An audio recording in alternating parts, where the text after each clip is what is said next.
There you go. Now it's Okay.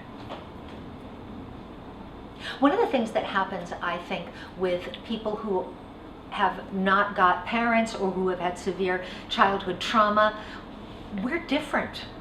Everybody else in the world, everybody has a mother. Everybody knows what that love feels like. They say it's different than the father. It's unconditional. They understand that. They're different than we are. So we are living in a world, we, the people who do not have parents, we live in a world where we have no common ground. We're different from everybody.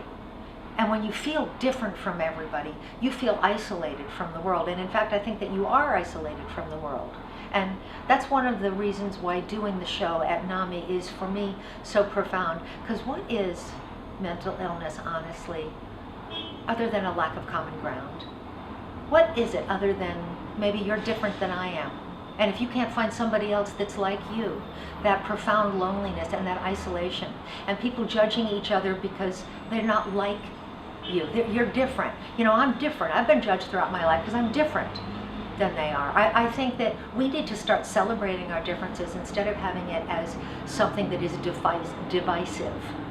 And to me, a tremendous celebration is to own that common ground.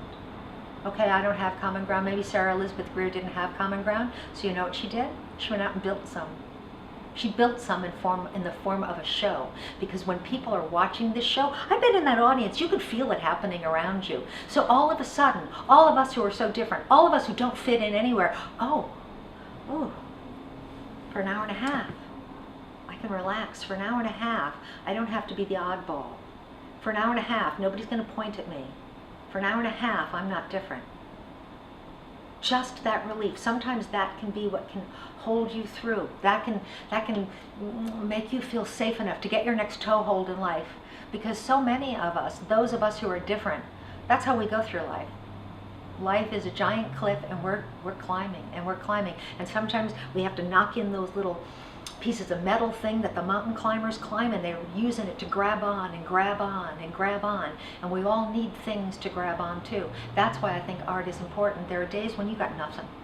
There are days when you're inside, you've been carved out with a melon baller. You got nothing, because if you've been abandoned as an infant, you very often abandon yourself. So if I'm not here for me, and you're not here for me because I'm different, I am completely alone.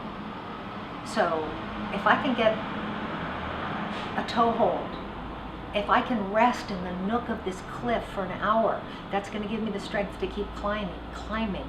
You can't say that art doesn't matter. Art is sometimes everything. Art is sometimes all that we have.